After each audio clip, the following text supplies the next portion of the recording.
प्रतिग्रामसम्भूतं द्वारकामायिवासिनं भक्ताभीष्टप्रदं देवं साईनाथं नमाम्यहम्।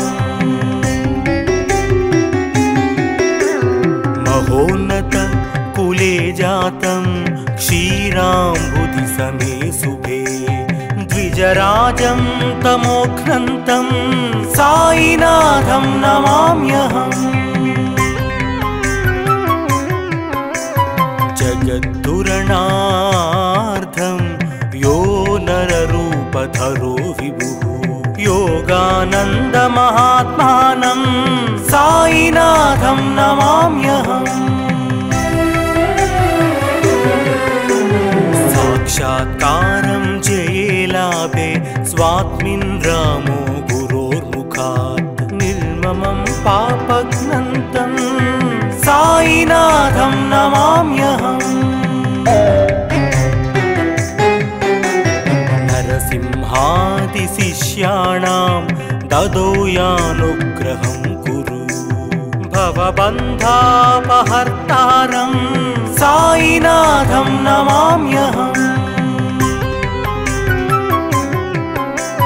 धनाढ्यान् च दारिद्र्यान्यः समदृष्ट्यैव पश्यति करुणासागरं देवं साईनाथं नमाम्यहम्। समाधिस्थोऽपि यो भक्ता नवतिष्ठार्थदानतः अचिन्तं महिमानन्तं साईनाथं नमाम्यहम्। प्रतिग्रामसम्भूतं द्वारकामायिवासिनं भक्ताभीष्टप्रदं देवं साईनाथं नमाम्यहम्। महोन्नत कुले जातं क्षीराम्बुधिसमे शुभे द्विजराजं तमोघ्नन्तं साईनाथं नमाम्यहम्। जगद्धुरणार्थं यो नररूपधरो विभुः योगानन्दमहात्मानं साईनाथं नमाम्यहम्। साक्षात्कारं जये लाभे स्वात्मिन् रामो गुरोर्मुखात् निर्ममं पापघ्नन्तं साईनाथं नमाम्यहम्।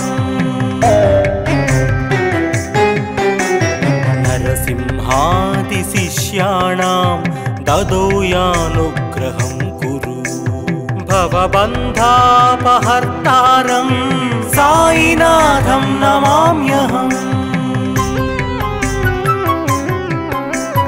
धनाढ्यान् च दारिद्र्यान्यः समदृष्ट्यैव पश्यति करुणासागरं देवं साईनाथं नमाम्यहम्।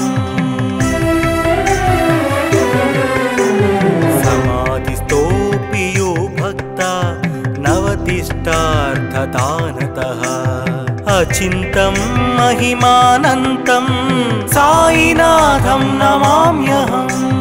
साईनाथं नमाम्यहम्। साईनाथं नमाम्यहम्।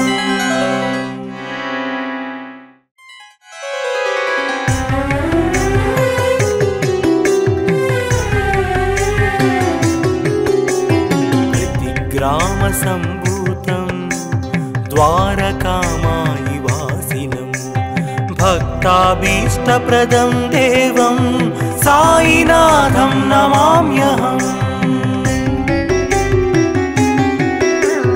महोन्नत कुले जातं क्षीराम्बुधिसमे शुभे द्विजराजं तमोघ्नन्तं साईनाथं नमाम्यहम्।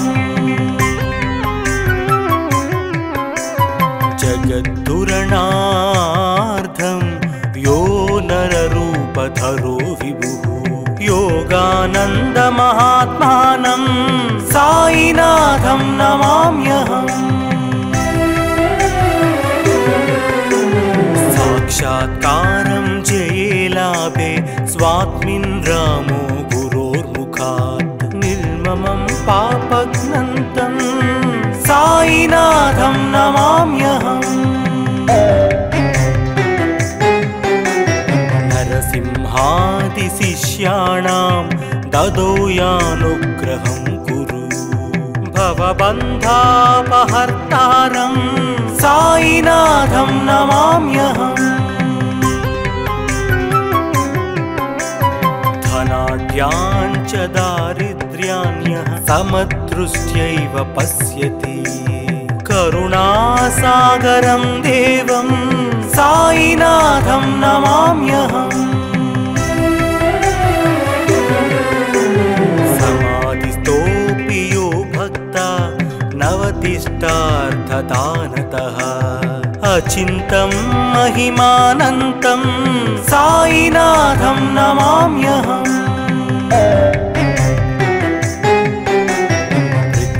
प्रतिग्रामसम्भूतं द्वारकामायिवासिनं भक्ताभीष्टप्रदं देवं साईनाथं नमाम्यहम्। महोन्नत कुले जातं क्षीराम्बुधिसमे शुभे द्विजराजं तमोघ्नन्तं साईनाथं नमाम्यहम्। जगद्धुरणार्थं यो नररूपधरो विभुः योगानन्दमहात्मानं साईनाथं नमाम्यहम्। साक्षात्कारं जये लाभे स्वात्मिन् रामो गुरोर्मुखात् निर्ममं पापघ्नन्तं साईनाथं नमाम्यहम्। नरसिंहादिशिष्याणां ददो यानुग्रहं कुरु भवबन्धापहर्तारं साईनाथं नमाम्यहम्। धनाढ्याञ्च दारिद्र्यान्यः समदृष्ट्यैव पश्यति करुणासागरं देवं साईनाथं नमाम्यहम्। समाधिस्थोऽपि यो भक्ता नवतिष्ठार्थदानतः अचिन्तं महिमानन्तं साईनाथं नमाम्यहम्। साईनाथं नमाम्यहम्। साईनाथं नमाम्यहम्।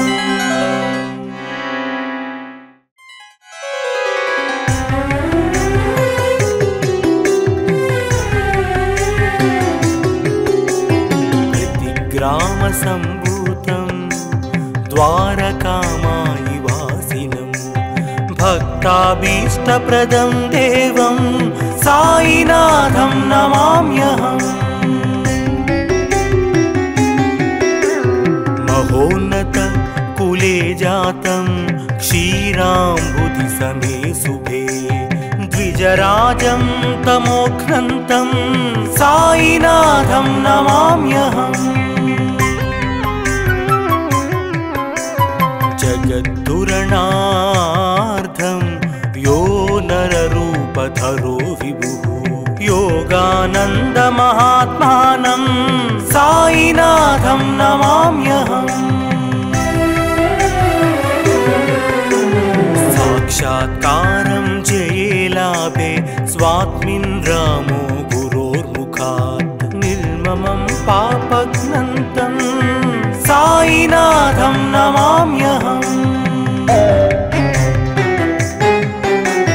नरसिंहादिशिष्याणां ददो यानुग्रहं कुरु भवबन्धापहर्तारं साईनाथं नमाम्यहम्। धनाढ्याञ्च समदृष्ट्यैव पश्यति करुणासागरं देवं साईनाथं नमाम्यहम् समाधिस्थोऽपि यो भक्ता नवतिष्ठार्थदानतः अचिन्तं महिमानन्तं साईनाथं नमाम्यहम् ग्रामसम्भूतं द्वारकामायिवासिनं भक्ताभीष्टप्रदं देवं साईनाथं नमाम्यहम् महोन्नतकुले जातं क्षीराम्बुधिसमे शुभे द्विजराजं तमोघ्नन्तं साईनाथं नमाम्यहम्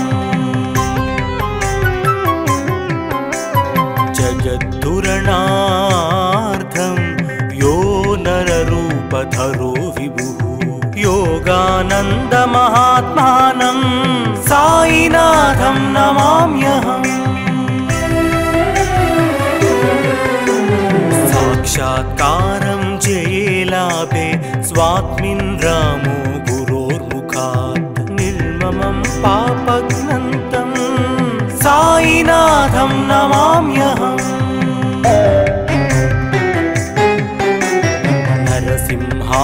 नरसिंहादिशिष्याणां ददौ यानुग्रहं कुरु भवबन्धापहर्तारं साईनाथं नमाम्यहम् धनाढ्याञ्च दारिद्र्याण्यः समदृष्ट्यैव पश्यति करुणासागरं देवं साईनाथं नमाम्यहम् समाधिस्थोऽपि यो भक्ता नवतिष्ठार्थदानतः अचिन्तं महिमानन्तं साईनाथं नमाम्यहम् साईनाथं नमाम्यहम् साईनाथं नमाम्यहम्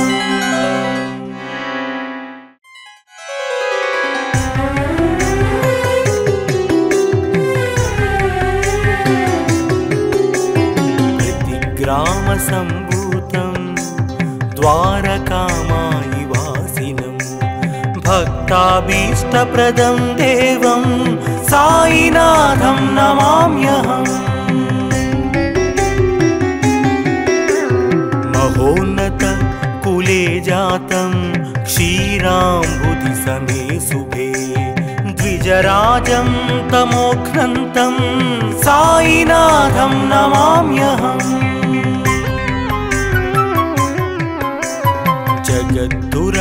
जगद्दुरणार्थं यो नररूपधरो विभुः योगानन्दमहात्मानं साईनाथं नमाम्यहम् साक्षात्कारं जयेलाभे स्वात्मिन् रामो गुरोर्मुखात् निर्ममं पापघ्नन्तं साईनाथं नमाम्यहम्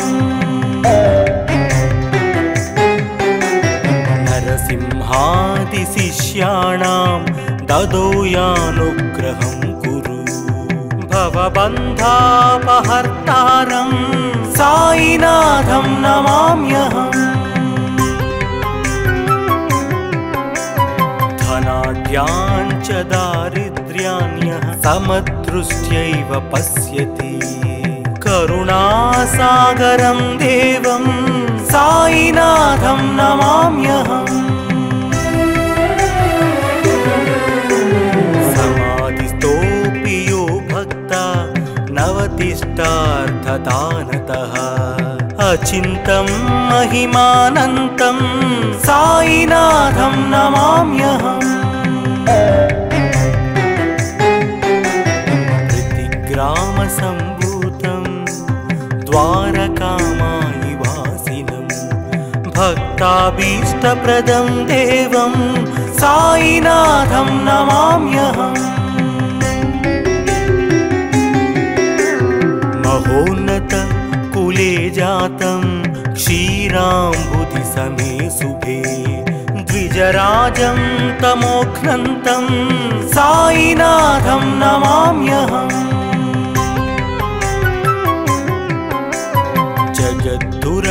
जगद्धुरणार्थं यो नररूपधरो विभुः योगानन्दमहात्मानं साईनाथं नमाम्यहम्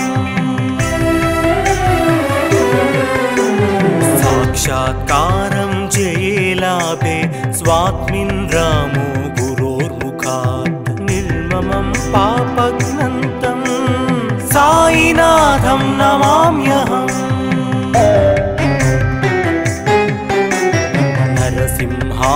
नरसिंहादिशिष्याणां ददो यानुग्रहं कुरु भवबन्धापहर्तारं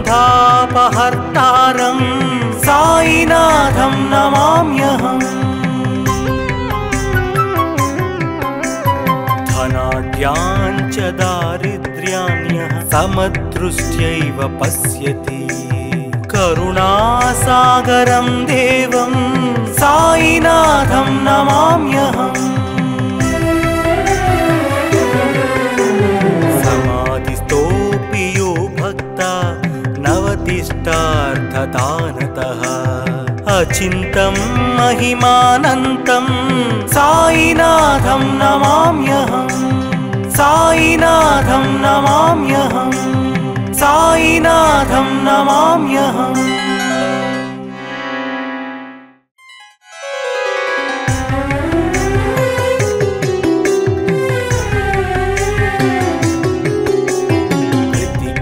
ग्रामसम्भूतं द्वारकामायि वासिनं भक्ताभीष्टप्रदं देवं साईनाथं नमाम्यहम् महोन्नत कुले जातं क्षीराम्बुधि समे शुभे द्विजराजं तमोघ्नन्तं साईनाथं नमाम्यहम्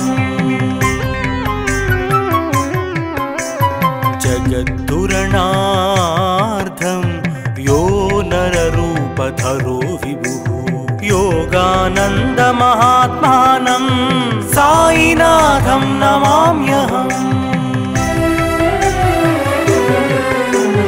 साक्षात्कारं जये लाभे स्वात्मिन् रामो गुरोर्मुखात् निर्ममं पापघ्नन्तं साईनाथं नमाम्यहम्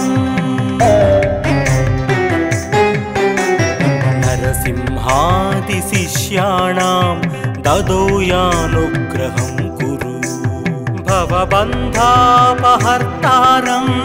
साईनाथं नमाम्यहम् धनाढ्यान् च दारिद्र्यान्यः समदृष्ट्यैव पश्यति करुणासागरं देवं साईनाथं नमाम्यहम् समाधिस्थोऽपि यो भक्ता नवतिष्ठार्थदानतः अचिन्तं महिमानन्तं साईनाथं नमाम्यहम् ग्रामसम्भूतं द्वारकामायि वासिनं भक्ताभीष्टप्रदं देवं साईनाथं नमाम्यहम् महोन्नत कुले जातं क्षीराम्बुधि समे शुभे द्विजराजं तमोघ्नन्तं साईनाथं नमाम्यहम्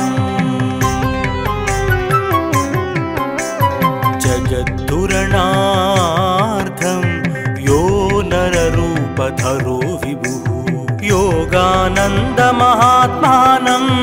साईनाथं नमाम्यहम्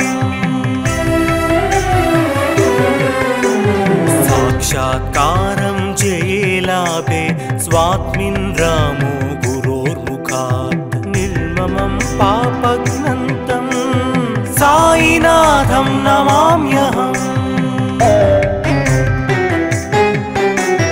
नरसिंहादिशिष्याणां ददौ यानुग्रहं कुरु। भवबन्धापहर्तारं साईनाथं नमाम्यहम्। धनाढ्याञ्च दारिद्र्याण्यः समदृष्ट्यैव पश्यति। करुणासागरं देवं साईनाथं नमाम्यहम्। समाधिस्थोऽपि यो भक्ता नवतिष्ठार्थदानतः। अचिन्तं महिमानन्तं साईनाथं नमाम्यहम्। साईनाथं नमाम्यहम्। साईनाथं नमाम्यहम्।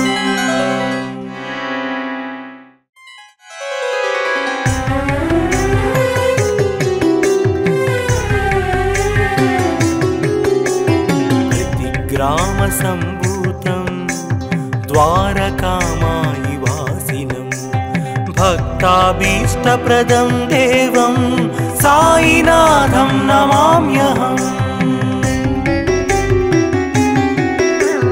महोन्नत कुले जातं क्षीराम्बुधिसमे शुभे। द्विजराजं तमोघ्नन्तं साईनाथं नमाम्यहम्। जगद्धुरणार्थं यो नररूपधरो विभुः। योगानन्दमहात्मानं साईनाथं नमाम्यहम्। साक्षात्कारं जये लाभे स्वात्मिन् रामो गुरोर्मुखात्। निर्ममं पापघ्नन्तं साईनाथं नमाम्यहम्। नरसिंहादिशिष्याणां ददौ यानुग्रहं कुरु। भवबन्धापहर्तारं साईनाथं नमाम्यहम्। धनाढ्याञ्च दारिद्र्याण्यः समदृष्ट्यैव पश्यति। करुणासागरं देवं साईनाथं नमाम्यहम्। समाधिस्थोऽपि यो भक्ता नवतिष्ठार्थदानतः। अचिन्तं महिमानन्तं साईनाथं नमाम्यहम्। ग्रामसम्भूतं द्वारकामायि वासिनं भक्ताभीष्टप्रदं देवं साईनाथं नमाम्यहम्। महोन्नत कुले जातं क्षीराम्बुधिसमे शुभे। द्विजराजं तमोघ्नन्तं साईनाथं नमाम्यहम्। जगद्धुरणार्थं यो नररूपधरो विभुः। योगानन्दमहात्मानं साईनाथं नमाम्यहम्। साक्षात्कारं जये लाभे स्वात्मिन् रामो गुरोर्मुखात्। निर्ममं पापघ्नन्तं साईनाथं नमाम्यहम्। नरसिंहादिशिष्याणां ददौ यानुग्रहं कुरु। भवबन्धापहर्तारं साईनाथं नमाम्यहम्। धनाढ्याञ्च दारिद्र्याण्यः समदृष्ट्यैव पश्यति। करुणासागरं देवं साईनाथं नमाम्यहम्। समाधिस्थोऽपि यो भक्ता नवतिष्ठार्थदानतः। अचिन्तं महिमानन्तं साईनाथं नमाम्यहं साईनाथं नमाम्यहं साईनाथं नमाम्यहम्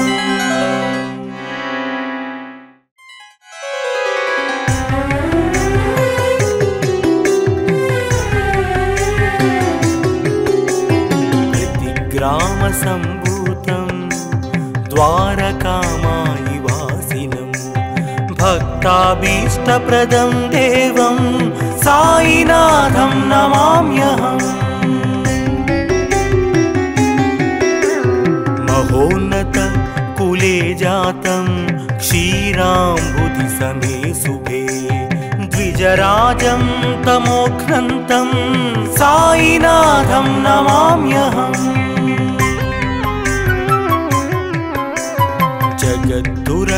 जगद्दुरणार्थं यो नररूपधरो विभुः योगानन्दमहात्मानं साईनाथं नमाम्यहम् साक्षात्कारं जये लाभे स्वात्मिन् रामो गुरोर्मुखात् निर्ममं पापघ्नन्तं साईनाथं नमाम्यहम्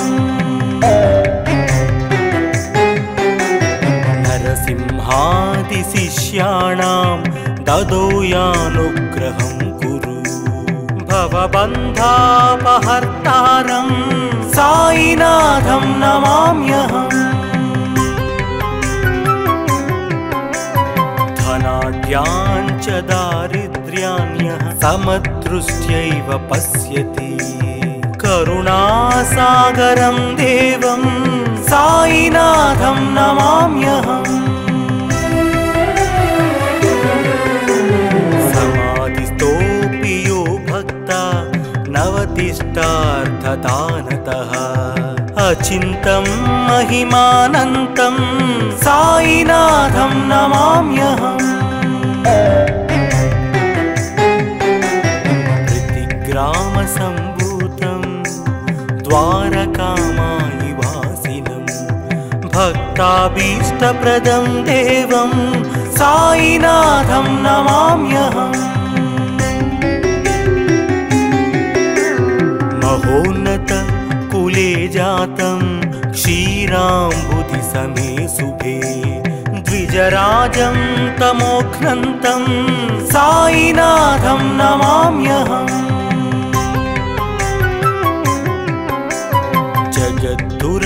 जगद्दुरणार्थं यो नररूपधरो विभुः योगानन्दमहात्मानं साईनाथं नमाम्यहम्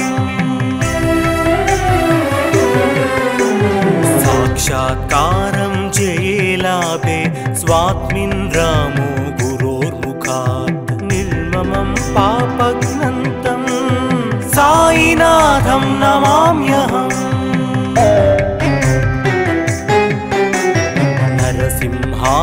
नरसिंहादिशिष्याणां ददौ यानुग्रहं कुरु भवबन्धापहर्तारं साईनाथं नमाम्यहम् धनाढ्यान् च दारिद्र्यान्यः समदृष्ट्यैव पश्यति करुणासागरं देवं साईनाथं नमाम्यहम् समाधिस्थोऽपि यो भक्ता नवतिष्ठार्थदानतः अचिन्तं महिमानन्तं साईनाथं नमाम्यहम् साईनाथं नमाम्यहम् साईनाथं नमाम्यहम्